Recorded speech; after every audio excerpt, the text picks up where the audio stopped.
फातिमा की रानी माँ, प्रभु यीशु की माँ, आसरा तू ही है माँ।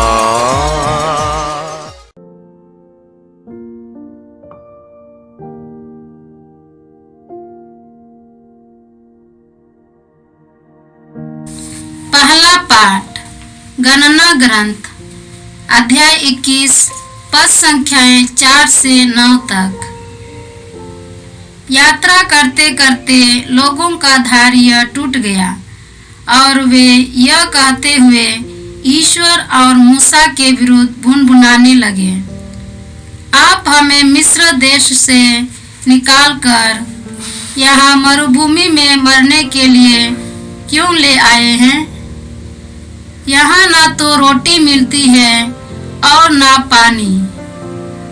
हम इस रूखी सूखी भोजन से उब गए हैं। प्रभु ने लोगों के बीच विषैले सांप भेजे और उनके दंश से बहुत से इस्राएली मर गए।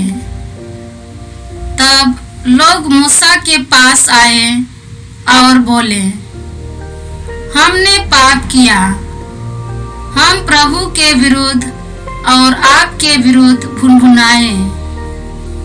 प्रभु से प्रार्थना कीजिए कि वह हमारे बीच में से सांपों को हटा दे। मूसा ने जनता के लिए प्रभु से प्रार्थना की और प्रभु ने मूसा से कहा, कांसे का सांप बनवाओ और उसे डंडे पर लगाओ।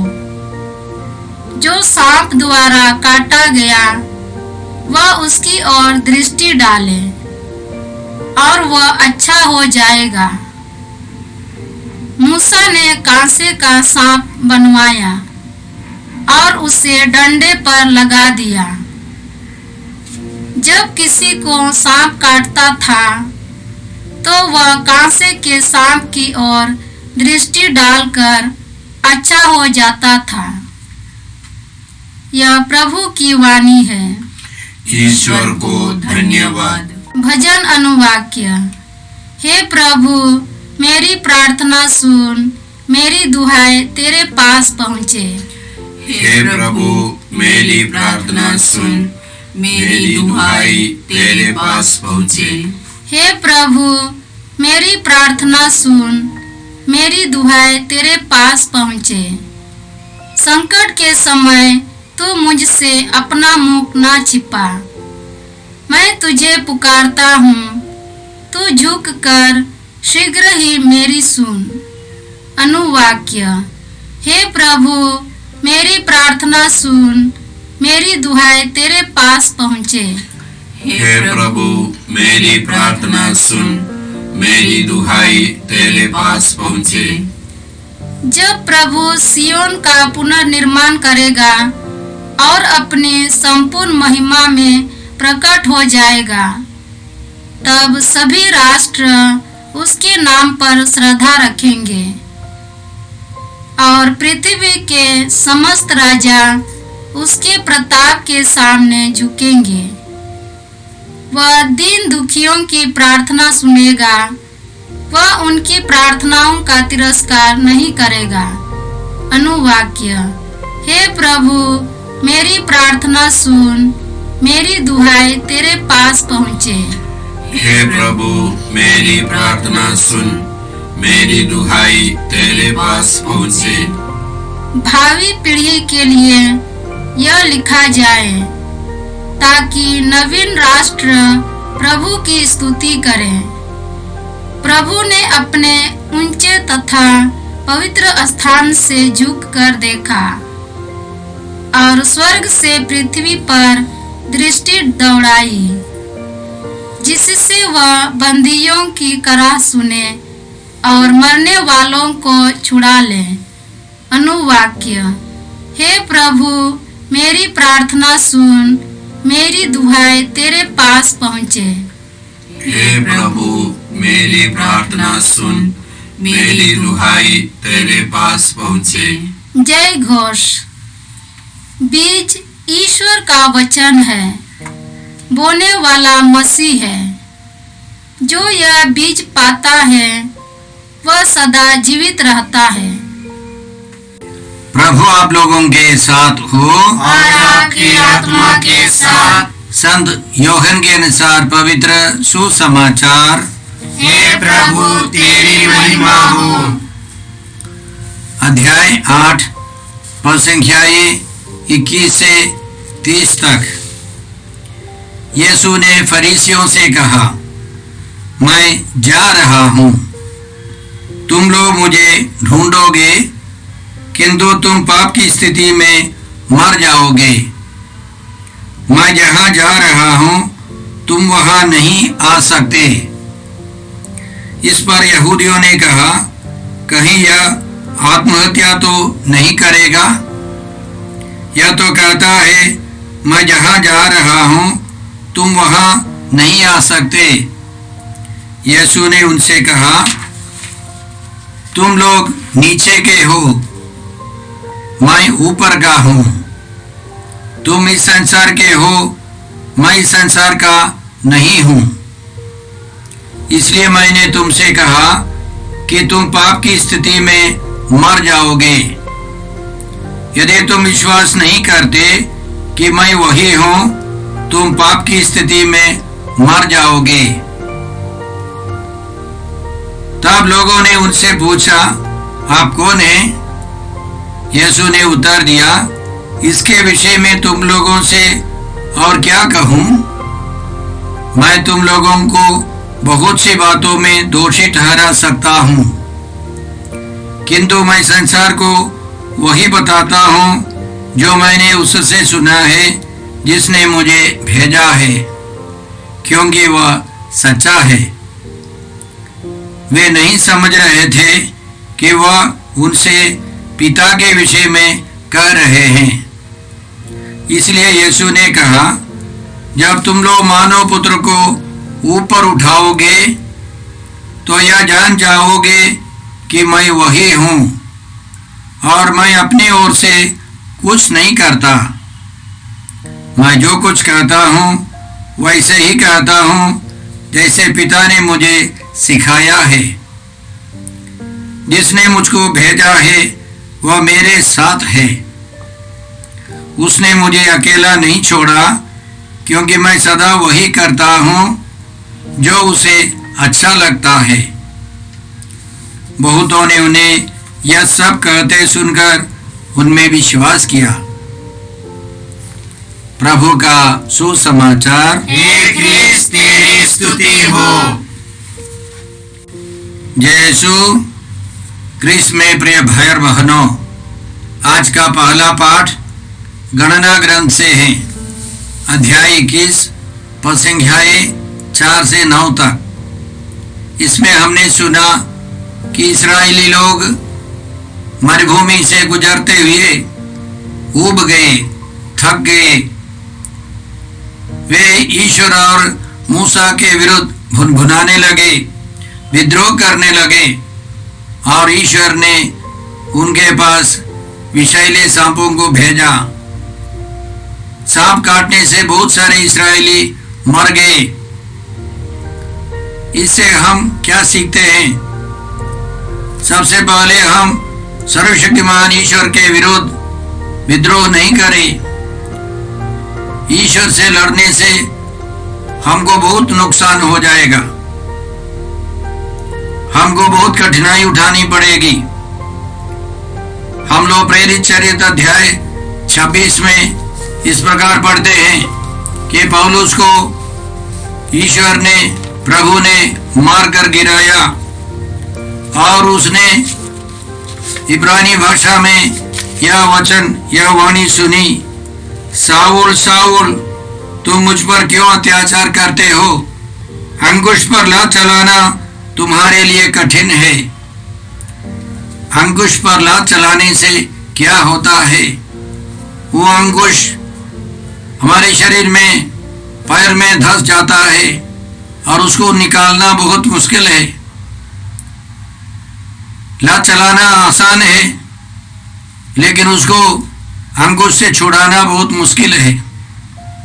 इसी तरह ईश्वर के विरुद्ध हम लोग बातें करते हैं, सोचते हैं, कार्य करते हैं तो हमारा नुकसान होगा। ईश्वर नहीं चाहता है कि हम ईश्वर के साथ विद्रोह करें, बल्कि ईश्वर चाहता है कि हम उसकी इच्छा, उसकी वाणी, उसकी आज्ञाओं के अनुसार जीवन बिताए। तो हम लोगों ने आगे सुना कि इस्राएली लोगों ने पश्चाताप किया, ईश्वर से क्षमा मांगी, मूसा से क्षमा मांगी और आग्रह किया कि मूसा प्रार्थना करे और ईश्वर सांपों को हटा दे। लेकिन ईश्वर ने सांपों को नहीं हटाया। हम पढ़ते हैं कि ईश्वर ने एक उपाय बताया, कांसे का सांप बनवाओ और उसे डंडे पर लगाओ। जो सांप द्वारा काटा गया वह उसकी ओर दृष्टि डाले और वह अच्छा हो जाएगा। हम लोग स्तोत्र 34 में पढ़ते हैं, प्रभु की ओर दृष्टि लगाओ, आनंदित हो, तुम कभी निराश नहीं होगे। हमें ईश्वर की ओर देखना है। और यहाँ ईश्वर ने एक उपाय बताया कि कांसे के सांप बनवाकर, और कोई सांप द्वारा काटा जाता है वह उस कांसे के सांप को देखे और वो अच्छा हो जाएगा। हम लोग इस प्रकार पढ़ते हैं अंतिम में, मूसा ने कांसे का सांप बनवाया और उसे डंडे पर लगा दिया। जब किसी को सांप काटता था तो वह कांसे के सांप की ओर दृष्टि डालकर अच्छा हो जाता था। हम जानते हैं कांसे का एक सांप किसी को चंगा नहीं कर सकता है। तो चंगाई कहाँ से आती है? वह ईश्वर की वाणी पर विश्वास करने से, ईश्वर की आज्ञाओं का पालन करने से चंगाई मिलती है। वह सांप, कांसे का सांप एक प्रतीक मात्र है, उसके पीछे ईश्वर का आदेश है और ईश्वर के आदेश के अनुसार काम करने वालों को चंगाई मिलती है। इसके अलावा यह टाइपोलॉजी है। हम जानते हैं कि वह समय की पूर्ति में उस सांप के बदले, कांसे के सांप के बदले यीशु क्रूस पर मरे।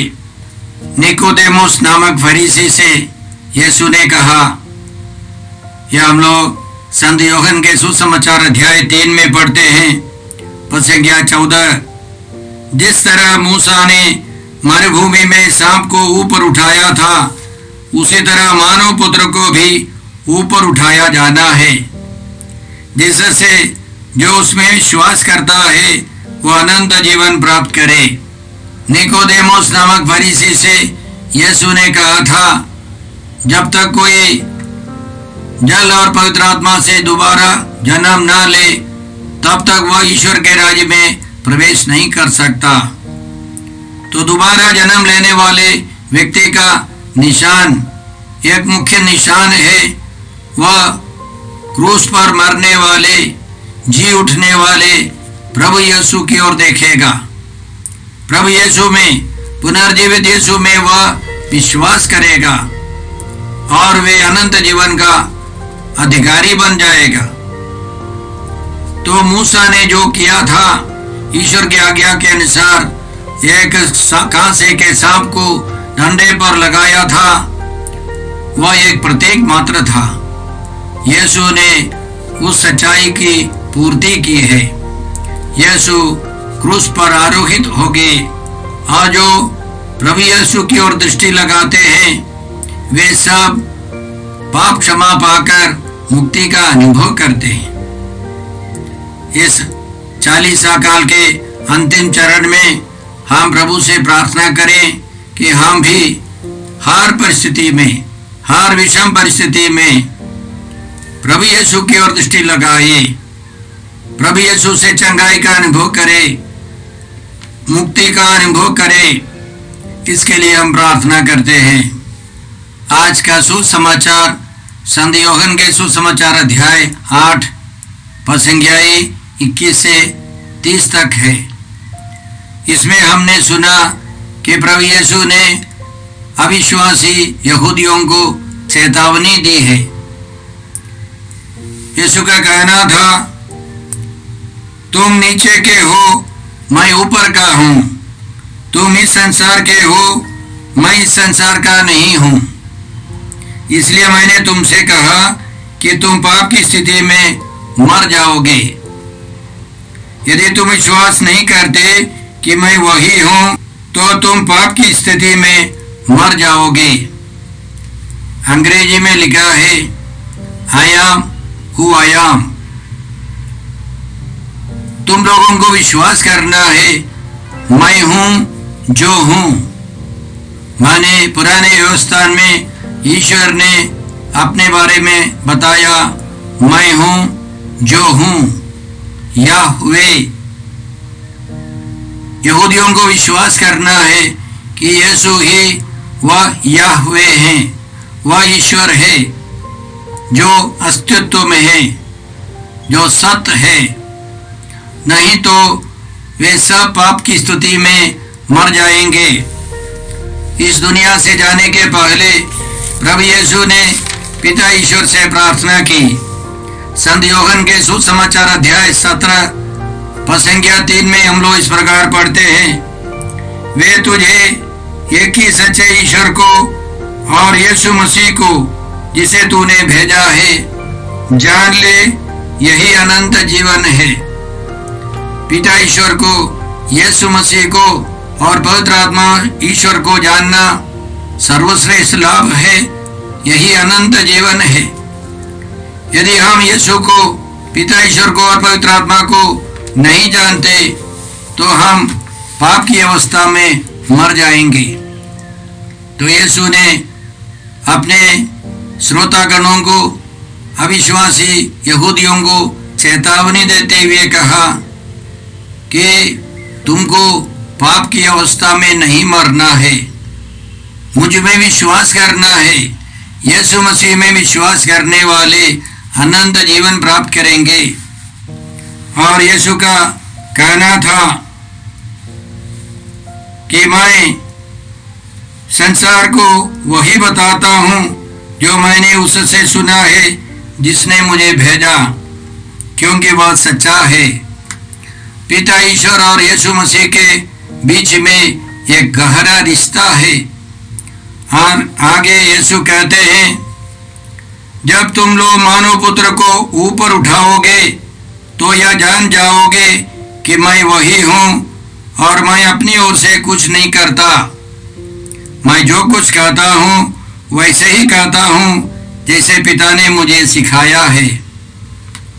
तो यीशु ने यह भी चेतावनी दी कि जब तुम लोग मुझे क्रूस पर मार डालोगे और उसके बाद सबसे बड़ा चमत्कार पुनरुत्थान देखोगे, पुनर्जीवित यीशु को देखोगे, तब तुम लोग विश्वास करोगे। तुम लोग मानव पुत्र में विश्वास करना शुरू करोगे। और आगे यीशु कहते हैं, जिसने मुझको भेजा वो मेरे साथ है।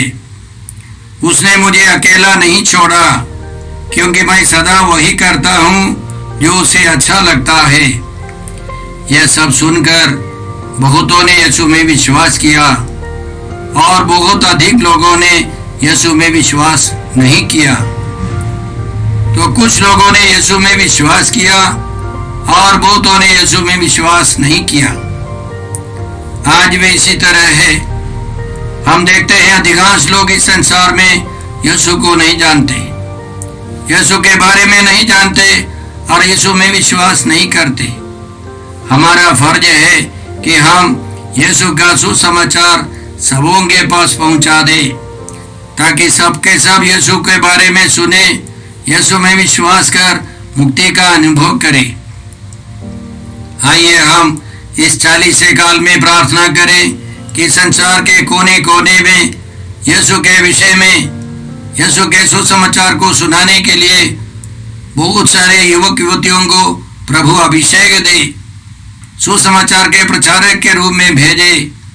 लोग सुसमाचार में विश्वास करें, मुक्ति का अनुभव करें। हे पिता ईश्वर, हे प्रभु यीशु, हे पवित्र आत्मा ईश्वर, आज के सारे पवित्र वचनों के लिए हम तुझे धन्यवाद देते हैं और प्रार्थना करते हैं कि हम सब यीशु मसीह को जाने और मुक्ति का अनुभव करें। हम यह प्रार्थना करते हैं प्रभु क्रिस्त के द्वारा। हमारे प्रभु यीशु क्रिस्त की कृपा, ईश्वर का प्रेम और पवित्र आत्मा का साहचर्य आप सबों को प्राप्त हो। आमीन।